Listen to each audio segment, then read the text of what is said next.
Award നമുക്ക് മാത്രമല്ല ഒരുപാട് പ്രിയപ്പെട്ടവർക്ക് എടുത്തു പറയുകയാണെങ്കിൽ ഷഹനാസ് ജലാലിന് അവാർഡ് കിട്ടിയതിനകത്ത് എനിക്ക് ഒരുപാട് സന്തോഷമുണ്ട്. അഗെയിൻ പ്രമേഹത്തിന് തന്നെയാണ്. വൈക്കം വിജയലക്ഷ്മിക്കുണ്ട്, ഫസിൽ മുഹമ്മദിനുണ്ട്. ഇവരെല്ലാവരും വളരെ പ്രിയപ്പെട്ടവരാണ്. ഒപ്പം നോമിനേഷൻ ഉണ്ടായിരുന്നു എന്ന് അറിഞ്ഞതിൽ ഒരുപാട് സന്തോഷമുണ്ട്. ഞാനും ഉച്ചയ്ക്കാണ് ഇങ്ങനെ ഒരു അനൗൺസ്മെൻറ്റ് ഇന്ന് ഉണ്ടാവും അറിഞ്ഞത്. അപ്പം അതിൻ്റെ ഒരു എക്സൈറ്റ്മെൻറ്റ് ഉണ്ടായിരുന്നു. എന്തായാലും നോമിനേഷൻ ലെവൽ വരെയൊക്കെ എത്താൻ പറ്റിയത് തന്നെ വലിയൊരു പ്രിവിലേജ് ആയിട്ട് കാണുന്നു. അത് മമ്മൂക്കയുടെ ഒപ്പമൊക്കെയാണ് പരിഗണിച്ചത്. അതിൻ്റെ ഒരു സന്തോഷം ഉണ്ടാവില്ലല്ലോ? പിന്നെ ഉറപ്പായിട്ടും അത് സംസ്ഥാന അവാർഡിൻ്റെ സമയത്തും ഞാൻ പറഞ്ഞിരുന്നതാണ്. അത് അദ്ദേഹത്തിനോടൊപ്പം ഷെയർ ചെയ്യാൻ പറ്റിയത് വലിയൊരു അഭിമാനകരമായൊരു നിമിഷമായിരുന്നു. എഗെയിൻ നോമിനേഷനിലേക്ക് വരുന്നു എന്ന് പറയുന്നതിലും ഒരുപാട് സന്തോഷമുണ്ട്. സമയമുണ്ട്. രണ്ട് സിനിമകൾക്കും പ്രമേഹത്തിനാണെങ്കിലും കിഷ്കിന്ധയ്ക്കാണെങ്കിലും സിനിമയ്ക്കുള്ളിൽ തന്നെ വേറൊരു പ്ലേ നടന്ന് കളിക്കുന്ന ഒരു സിനിമകളായിരുന്നു രണ്ടും. അപ്പോൾ സ്വാഭാവികമായിട്ടും അതായിരുന്നു അതിൻ്റെ വലിയ ഒരു വേറെങ്കിലും തരത്തിലുള്ളൊരു പ്രത്യേകതയും. അതെ, മലയാള സിനിമയ്ക്ക് ഇപ്പോൾ 2024 പേഴ്സണലി എനിക്കും ഒരുപാട് നല്ല വർഷമായിരുന്നു. ഒരുപാട് നല്ല സിനിമകൾ ചെയ്യാൻ പറ്റി.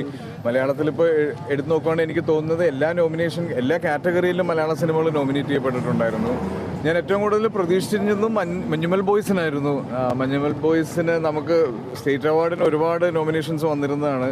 നാഷണൽ അവാർഡ് ലെവലിലേക്ക് അത് വരാത്തതിനകത്തൊരു ചെറിയ സങ്കടമുണ്ട്. ചിദംബരത്തിന് വേണ്ടിയിട്ട് ഒരുപാട് ആഗ്രഹിച്ചിരുന്നു ഞാനും. മമ്മൂട്ടിയുടെ പിൻഗാമിയായിട്ട് ആസിഫ് അലി വരുന്നോ എന്നല്ല പറയാലോ.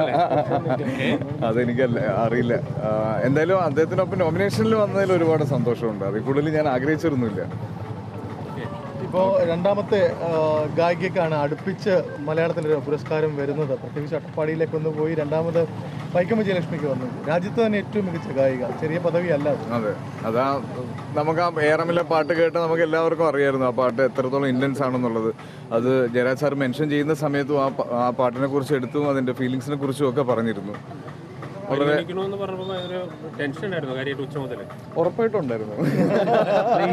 ചോദ്യമാണ് പ്രതീക്ഷിച്ചിരുന്നു എന്നുള്ളത്. പ്രതീക്ഷിച്ചിരുന്നില്ല, പക്ഷേ ഈ പറഞ്ഞ പോലെ അറിഞ്ഞപ്പോൾ ഒരു എക്സൈറ്റ്മെന്റ് ഉണ്ടായിരുന്നു. ലൊക്കേഷനിൽ എല്ലാവർക്കും ഉണ്ടായിരുന്നു. എന്തായാലും ഈ സിനിമയിൽ വന്ന് ഇത്രയും വർഷങ്ങൾക്കുള്ളിൽ നോമിനേഷൻ ലെവലിൽ വരെ എത്താൻ പറ്റിയെന്നുള്ളത് വലിയൊരു അച്ചീവ്മെന്റ് തന്നെയാണ്. Thank you.